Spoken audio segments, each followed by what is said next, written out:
गुरु Spiderman no वे home 2 का दो post credit scene कोई बकचोदी नहीं करते, सीधे आंसर देते हैं कि अब होने क्या वाला है। जब मिड क्रेडिट सीन चालू होता है तो अपन को पता चल ही गया था कि आखिर में सारे विलन्स ठीक हो जाते हैं, अपने अपने स्पाइडरमैन के साथ अपने अपने यूनिवर्स में वापस चले जाते हैं। पूरी दुनिया पीटर के एग्जिस्टेंस के बारे में भूल ही जाती है और अपना हीरो न्यूयॉर्क सिटी के गुमनामी में जिंदगी बिताकर क्राइम फाइटिंग वाला काम कर ही रहा है। क्या वो अपनी फोटो बेच के काम करेगा, ओनली फैंस चलाएगा, वो तो समय ही पता करेगा। फिर डायरेक्ट कट्टू अपन को मेक्सिको के सुंदर से बार में नजर आता है अपने मिड क्रेडिट सीन में, जहां एडी ब्रॉक एके वेनम दारू पी रहे होते हैं। इवन दो वेनम स्पाइडरमैन की कॉमिक्स का मेन विलन में से एक है, मगर हाल फिलहाल की कहानियों में हार्डी को एमसीयू से दूरी रखा गया है। लेकिन सोनी और मार्वल वालों ने जब नो वे होम जैसी स्पाइडरमैन मूवीज को को प्रोड्यूस करके बड़ी चालाकी से उन्होंने एक एक छोटा सपोर्ट क्रेडिट सीन का हमें क्रॉसओवर दिखा दिया। हमें वेनम 2 में ही दिख गया था कि वेनम और एडी एमसीयू के यूनिवर्स में आ जाते हैं और नो वे होम के मिड क्रेडिट सीन में दोनों दारू पी रहे होते हैं और नशे में होते हैं, जहां एडी आयरन मैन, हल्क और थैनोस के बारे में जानता है। उस मैक्सिकन बारटेंडर से एडी का काफी कुछ कंफ्यूजन में है, उसके कुछ पल्ले नहीं चढ़ रहा है सिवाय दारू के। वो डिसाइड करता है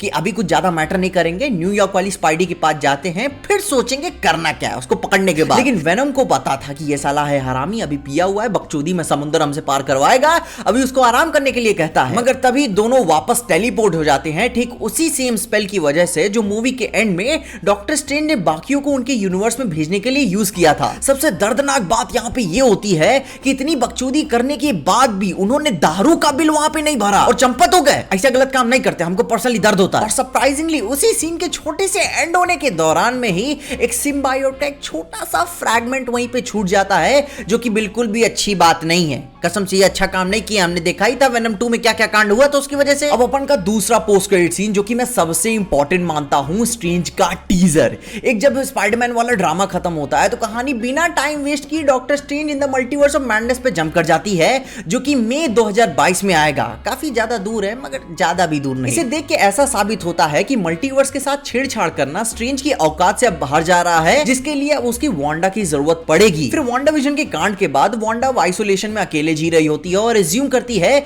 स्ट्रेंज के आने से कि अब वो वेस्ट व्यू वाले कांड में अब मेरा बदला लेगा, कि जस्टिस अब हम लेंगे। मगर नहीं, मैटर बहुत खतरनाक हो चुका है और उससे मल्टीवर्स के बारे में पूछता है कि तुम उसके बारे में कितना जानती हो, क्योंकि वांडा विजन की फाइनल मोमेंट्स में हमें वहां भी दिखता है कि वो अपने बच्चों के अल्टरनेट वर्जन्स के बारे में खोज रही होती है। और जो कि बाकी का टीजर डार्क डॉक्टर स्ट्रेंज के खतरों को ही फीचर करता है, क्योंकि अभी अपने मल्टीवर्स को किसी और से नहीं बल्कि खुद डॉक्टर स्ट्रेंज से ही खतरा है, जिसका परफेक्ट एग्जांपल हमने व्हाट इफ के एनिमेटेड सीरीज में देखा ही था। स्ट्रेंज का पुराना साथी काल मोर्डो, एक नई हीरोइन अमेरिका चैवेज और एक बहुत ही बड़ा एक आंख वाला टेंटिकल मॉन्स्टर। ट्रेलर में स्ट्रेंज के पुराने प्यार क्रिस्टीन की वेडिंग ड्रेस वाला भी एक कोई सीन दिखाता है, जो कि पॉसिबली भ्रम वाला ही लफड़ा होगा जैसे हमने व्हाट इफ में देखा था। मगर वो तो टाइम ही बताएगा कि भाई उसका रोल कितना बड़ा और कितना इंपॉर्टेंट होने वाला है। तो गुरु सबसे इंपॉर्टेंट बात कि भाई इन दोनों पोस्ट क्रेडिट सीन का मतलब क्या निकल के आता है। अब जहां बात रही वेनम की मिड क्रेडिट सीन वाले सीन की, तो वेनम 3 को ये सेटअप करने के लिए नए विलन को सेटअप करना हो सकता है, जिसके बारे में हार्डी साहब ने ही बताया था कि अगली वेनम 3 की कहानी का विलन ड्रैगन ग्रिंडेल को ही एक्सप्रेस करेगा।